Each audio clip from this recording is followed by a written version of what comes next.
주님께서 우리에게 주신 말씀입니다. 예수 그리스도의 나심은 이러하니라.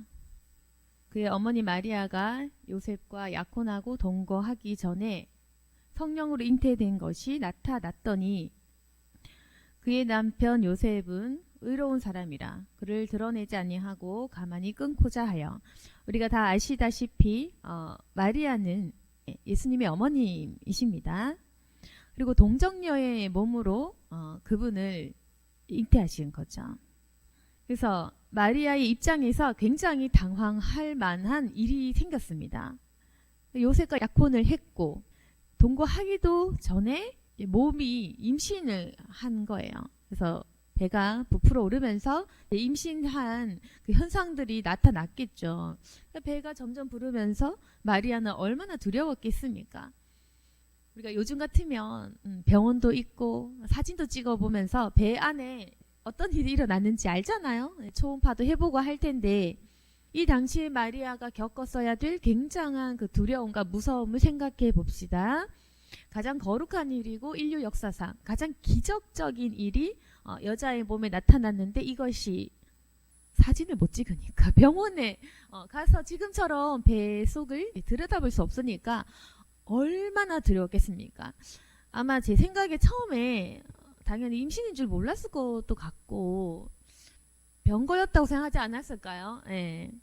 그래서 제 생각에는 몸에 이상한 그런 다른 현상들이 오고 배가 부풀어 오르니까 제 생각에 처음에는 자기가 몸에 좀 어떤 큰 병에 걸렸다 이렇게 생각했을 수도 있지 않냐. 네, 정확히 자기의 몸에 나타난 그 증거들을 몰랐을 것 같습니다. 그러면서 입덧도 했을 수도 있고 배가 불러오고 주변 사람들이 너 임신했니? 이렇게 얘기하지 않았을까요? 아마도 처녀의 몸으로 처음에 임신을 못 알아챘을 수도 있다. 그냥 자기 몸이 피곤하고 붓고 이러니까 아마 자기가 질병에 걸렸다고 생각했을 수도 있을 것 같습니다. 그러니까 얼마나 두려웠겠어요. 한번 마리아의 그 상황을 조금 상상해 보시면 제일 좋은 일이잖아요.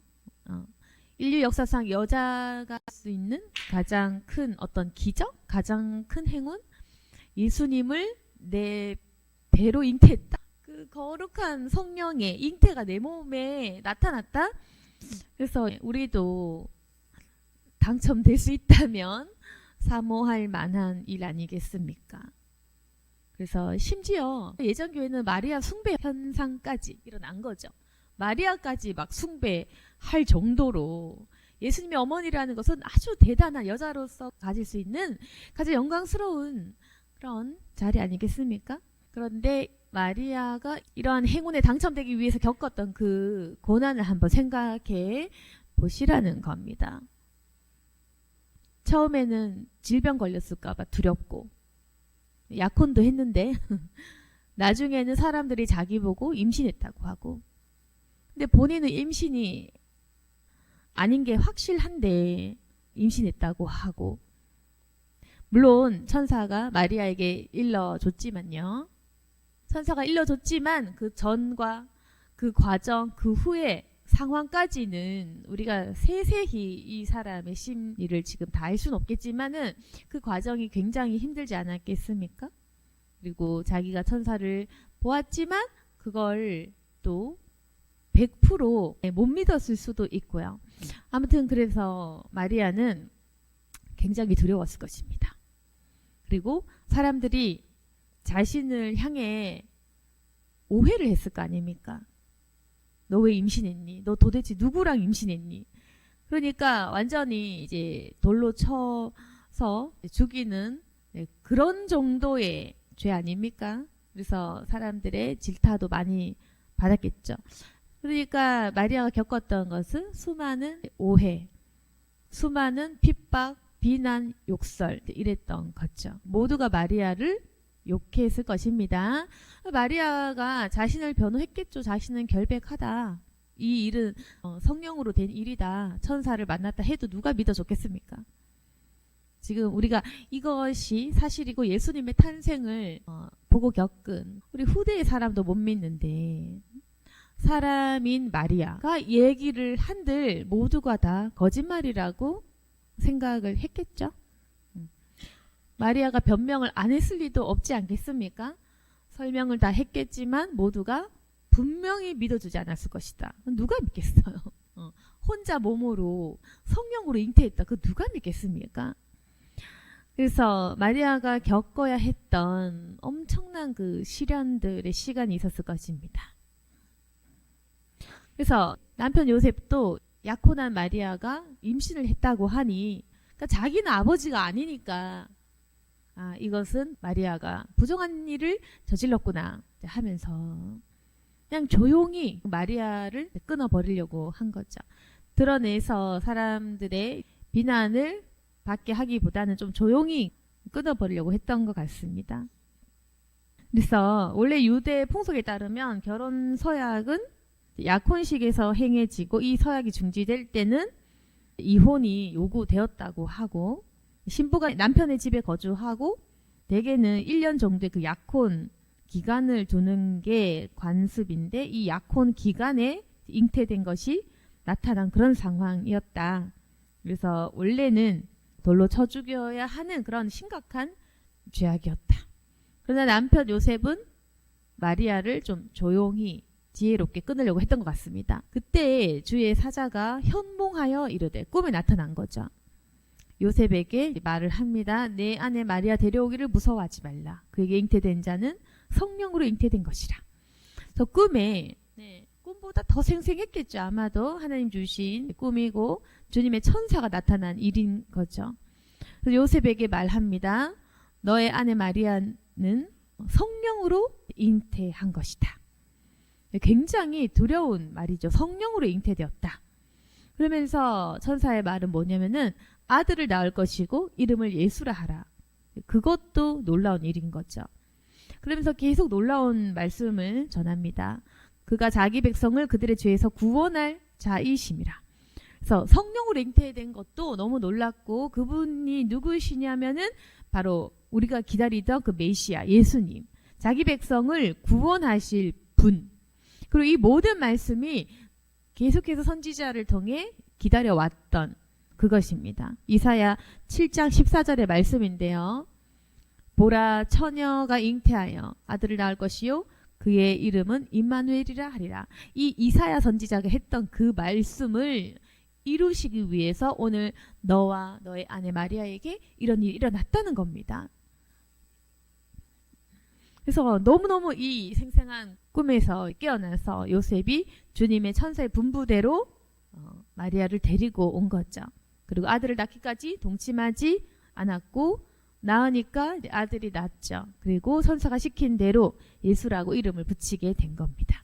그래서 요셉의 심령을 생각해 봤을 때 처음에는 마리아와 약혼을 했는데 그 사람이 임신을 했다고 하니 얼마나 황당했겠습니까? 마리아에 대한 그 원망과 좌절과 배신감 이런 게 있었겠죠. 실망감. 그리고 너무 부끄럽고 집안의 수치였을 텐데 그런데 이제 천사가 나타나서 이 일은 성령으로 일어난 일이고 또 너희 가문에 마리아를 통해서 구원하실 예수님이라는 분이 태어날 거다 하니까 이 요셉의 심정은 또 어떻겠습니까? 완전히 그 불안함과 배신과 근심과 걱정과 원망과 이런 것이 있었는데 갑자기 이 사람이 꿈이었지만 천사를 만나고 굉장히 흥분된 상태가 되었겠죠. 너무너무 놀라운 일이 되었겠죠. 그러면서 아들을 낳게 되고 마리아와 이 사람은 부부가 되어서 그 일들에 대해서 서로 나누면서 그 탄생을 기다리면서 얼마나 애주중지하며 기도하며 기다렸겠습니까? 요셉과 마리아는 처음에는 서로가 불안과 근심과 두려움에 가득했을 것이고 그러나 그 기쁨의 좋은 소식을 들었을 때 굉장히 놀라고 그리고 너무너무 영광스러워하며 기뻐했을 것입니다. 그래서 마리아와 계속 그 잉태한 그 아들을 낳을 때까지 계속 둘이서 어떤 대화를 했을까요? 마리아는 자신이 겪은 일들, 그리고 심령에 주께서 내 배 안에 잉태된 이런 일들을 계속 나누었을 것이고, 요셉 또한 너무너무 두려워하고 기뻐하고, 계속해서 또 주님께서 그 선지자를 통해서 말씀하신 것들이 이루어지는 그것들에 대해서 얼마나 기뻤겠습니까? 그 주변의 예언자들이 또한 계속해서 확인을 시켜 주었죠. 그것들을 통해 확인을 해가는 그 과정. 그래서 얼마나 기뻤을까? 그리고 놀라웠을까? 그겁니다. 그러나 우리가 알아야 될 것은 마리아와 요셉 또한 굉장히 거룩한 일을 겪은 사람이지만은 그 일을 당하기 직전에 이 사람들이 겪었어야 될 비난과 고통과 혼란스러움은 우리가 겪지 못한 것이다. 굉장히 놀랍지만 두려운 것이다. 그래서 모든 것이 쉬운 것은 없습니다.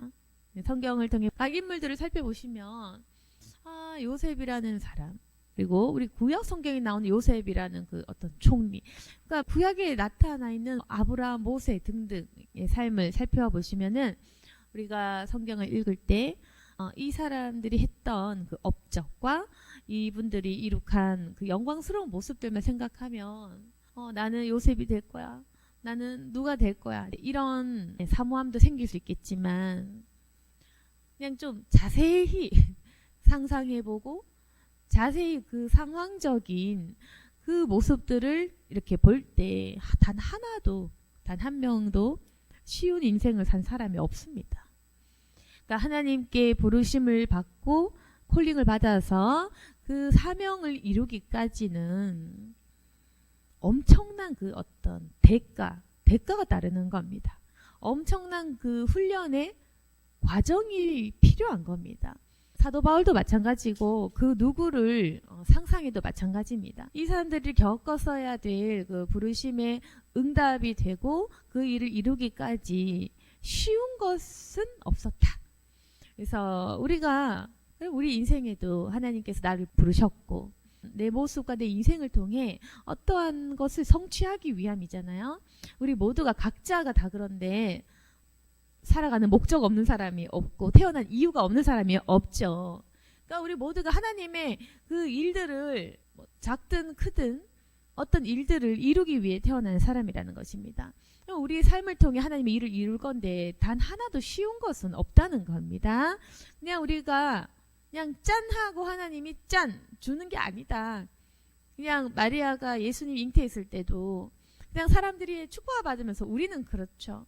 너는 예수로 나을 거야. 그럼 사람들이 축하해주고 대단하다 마리아야 하고 막 박수 짝짝짝 해주고 예수님 낳고 그리고 왕을 낳았으니 이제 잘 먹고 잘 사고 승승장구하고 그럴 것 같잖아요.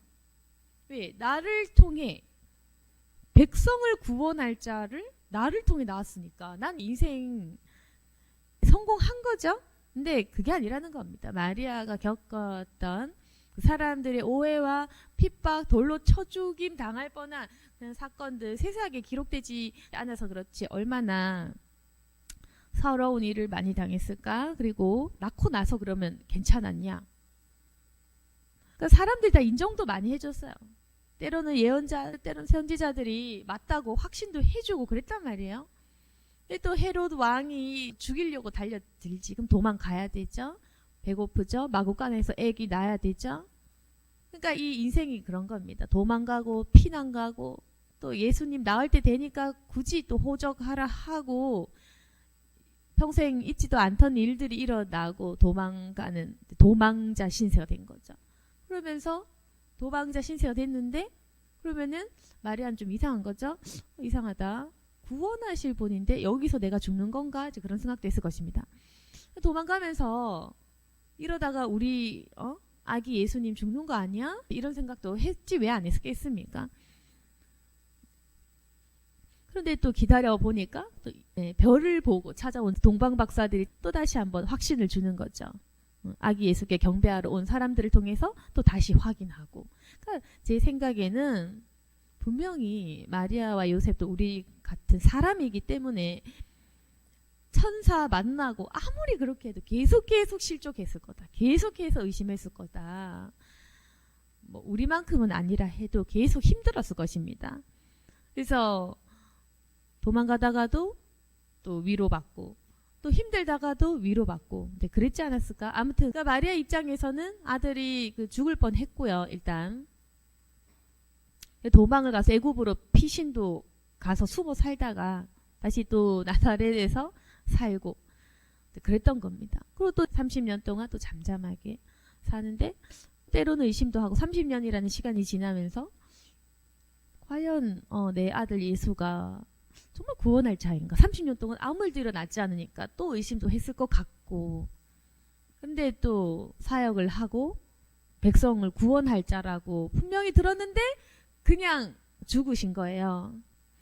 마리아가 얼마나 실망했겠습니까? 분명히 우리를 구원할 자라고 분명히 들었는데 그리고 내 아들 예수님이 물을 포도주로 바꾸는 것까지 다 봤는데 뭐 그리고 기록되진 않았지만 마리아가 얼마나 수많은 기적을 또 봤겠습니까? 그런데 분명히 구원한다고 알고 있는데 아들 예수님이 죽으신 거예요. 그래서 그 죽으심을 목격한 마리아의 그 슬픔이 어땠겠습니까? 실제로 십자가 처형을 당하는 그 모습같이. 그러니까 마리아가 겪은 일들이 한번 생각해 보세요. 돌로 쳐 죽임 당할 뻔하고 간통이 없는데 간통죄라고 또 사람들이 손가락질 했을 거고 또 파혼 당할 뻔하고 그리고 죽임 당할 뻔해서 도망자 신세가 되고 또 피난 갔다가 다시 아들 예수님의 그 아들의 죽음까지 봐야 되는 거죠. 그러니까 마리아 인생이 엄청난 고통이었다는 걸 알 수 있겠죠. 그래서 이런 겁니다. 영광을 많이 받을수록 우리가 영광스러운 일을 많이 목격할수록 고통은 꼭 그만큼 비례한다. 주님의 영광스러운 업적을 성취하는 주님의 그 한 사람이 되려면 제자가 되려면은 이런 그 일들 엄청 고통스러운 일들을 다 겪어내야 됩니다. 이게 바로 이치입니다. 이치. 이게 순리입니다. 거저 받을 수는 없다.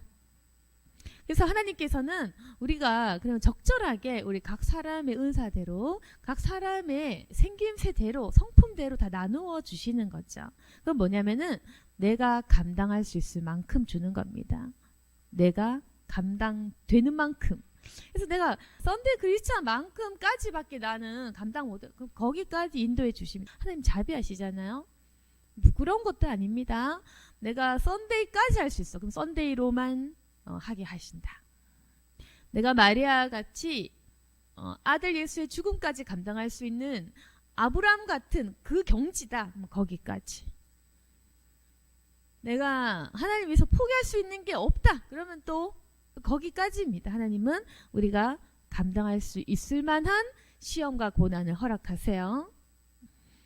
그래서 만약 시험 당한 사람은 어떻게 생각해야 되냐면은 내가 감당할 수 있구나. 내가 그릇이 크구나. 내가 많은 영광에 참여하겠구나. 기뻐하시면 되고 또 내가 많은 고난을 감당 못하는 사람은 하나님이 내가 너무 약하니까 이만큼만 하시는구나. 너무 감사하다. 또 감사하면 되는 겁니다. 그래서 고난 당한 사람이 고난 안 당한 사람 부러워할 필요 없고 고난 안 당한 사람이 고난 당한 사람 부러워할 필요도 없습니다. 영적 질투, 영적 열등감 다 의미가 없습니다. 다 이해 못해서 그래요. 자기 자신을 다 못 받아들여서 그렇다. 하나님께서는 우리가 각 사람이 내 속에 무엇을 가장 원하는지를 알고 계십니다. 그래서 내가 원하는 만큼 인도해 주십니다. 그래서 십자가 길 갈래요. 주님 제자 될래요. 이렇게 마음에 계속 외치고 소원하는 사람은 그 길까지 이끌어 가실 것이고 하나님 저는 구원만 받을게요. 예배만 올게요. 그러면 거기까지도 인도해 주신다. 천국 가면 그만인 거죠. 네. 그래서 전혀 우리가 영적 질투, 신앙적인 열등감을 가질 필요는 없다라는 겁니다. 그러니까 다 자기 그릇대로 자기 생긴 대로 사는 거다. 그릇 크다고 큰 사람 부러워할 필요 없습니다. 그만큼 고통스럽거든요. 그릇 큰 사람 고통스럽기 때문에 가장 불쌍한 사람입니다. 그러니까 부러워할 필요 없죠. 그릇이 작은 사람도 작다고 열등감 느낄 필요 없다. 고난이 적으니까 좋잖아요. 축복받으니까. 그래서 그런 거. 그러면 결론적으로 뭐냐면은, 그럼 목사님 내 그릇은 작나 크냐? 그건 자기가 결정하는 거야. 그래서 그거는 본인이 결정하는 겁니다. 내 그릇은 왜 작나요? 내 그릇은 왜 크나? 그게 아니라고요. 우리가 자원하는 만큼, 우리가 서원하고 사모하는 만큼 주님께서는 우리의 그 자유의지, 그 심령을 보시거든요. 우리가 직진하는 만큼입니다.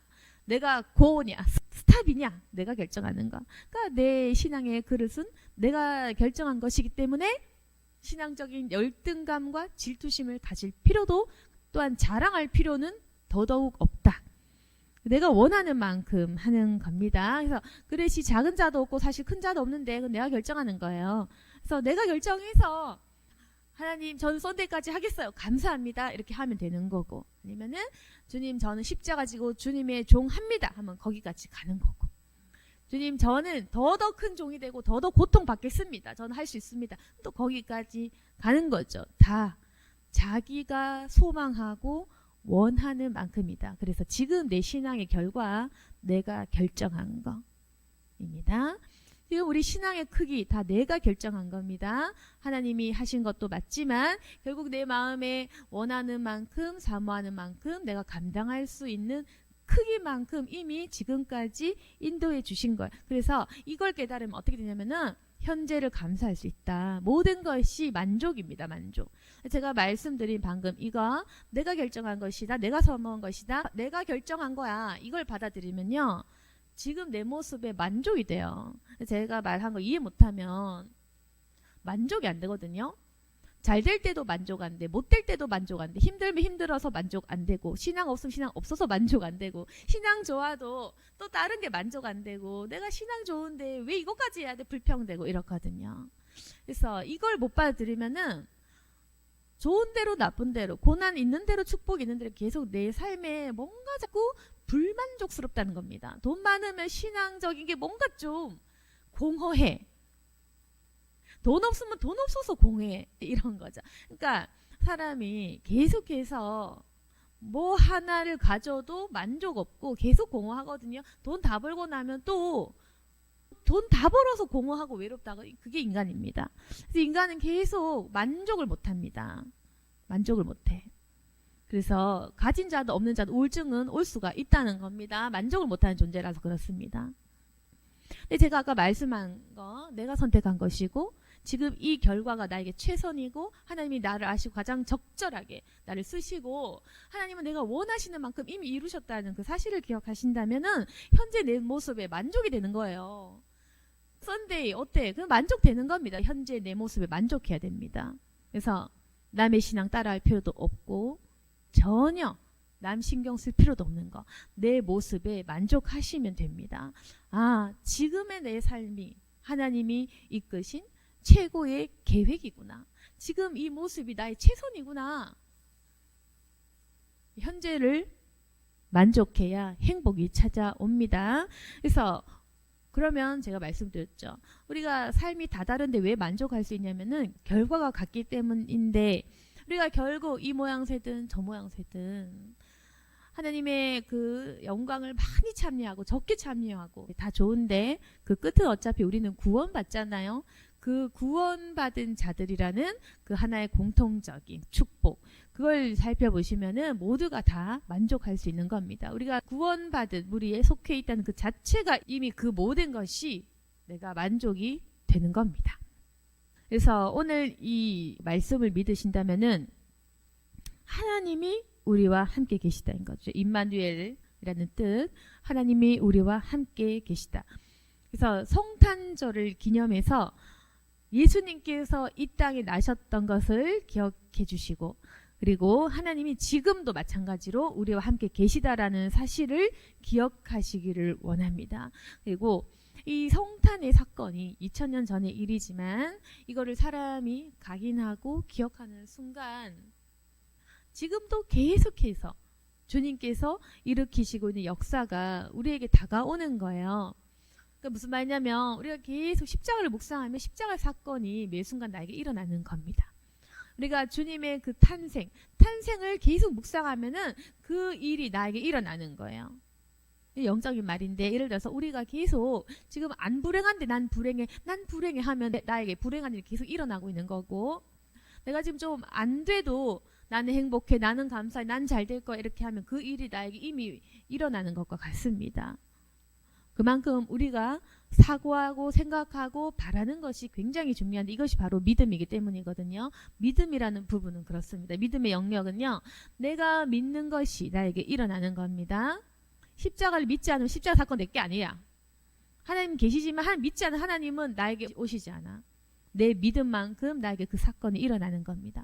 그래서 우리가 십자가 사건을 계속 묵상하고 기억하는 사람은 그 십자가의 죽음의 그 회개와 용서의 사건이 계속 날마다 일어나서 그 회개의 기운이 내게 막 넘치고 그 용서받은 기쁨이 넘치고요. 성탄의 사건도 마찬가지로 그걸 기억하고 각인하는 사람은 그 성탄의 기쁨이 계속 내 마음에 심령에 머무르고 있는 거예요. 근데 우리가 이걸 까먹어버리고 기억하지 못하는 순간 구원 받았음에도 마치 구원 안 받은 사건, 마치 버림받은 자처럼 그렇게 살아가게 됩니다. 그만큼 믿음이라는 것은 영적인 차원입니다. 믿는 순간 그 사건이 나에게 일어나는 것입니다. 그래서 이걸 기억하시고 오늘 말씀을 통해 그리고 우리가 성탄절을 통해 다시금 하나님 우리와 함께 계시다. 이 사건은 나를 위한 사건이다. 예수님께서는 지금도 내어 계시고 그리고 우리를 항상 만족하게끔 내 인생을 이끌고 가주신다. 이 사건을 기억하면서 주님을 더욱 사랑하는 저와 여러분이 되기를 소망합니다. 아멘. 기도하겠습니다. 거룩하신 하나님 아버지, 마리아가 겪었던 그 수많은 일들을 오늘 다시 한번 묵상하면서 예수님 길 가는 것이 쉽지 않다는 것을 깨닫습니다. 그러나 우리의 속사정을 아시니 내가 무엇을 가장 원하시는지 아십니다. 이끌고 가주시고 인도해 주시옵소서. 소망하는 것은 우리가 후회 없는 인생을 살기를 원합니다. 주여, 내가 만족할 수 있는 길로 인도해 주시옵소서. 주님을 더욱 사모할 수 있도록 도와주옵소서. 또한 어찌 보면 여태까지 우리 인생에 약간의 불평과 시험 든 적도 있었을 것입니다. 그러나 하나님께서는 우리를 가장 잘 아시니 가장 좋은 길로 여기까지 인도해 주셨음을 고백합니다. 주여, 주를 따르는 것에는 고통과 고난 또한 따르지만 그러나 하나님께서 반드시 주님의 영광에 참여하게 하실 그 날들을 기대합니다. 주여, 우리를 인도해 주시고 성탄의 기쁨이 내 안에 계속 머무를 수 있도록 도와주옵소서. 성탄과 또한 그 십자가의 사건과 부활의 사건까지 날마다 내 속에 일어나고 믿음 있는 생활을 할 수 있도록 도와주옵소서. 예수님 이름으로 기도드렸습니다. 아멘.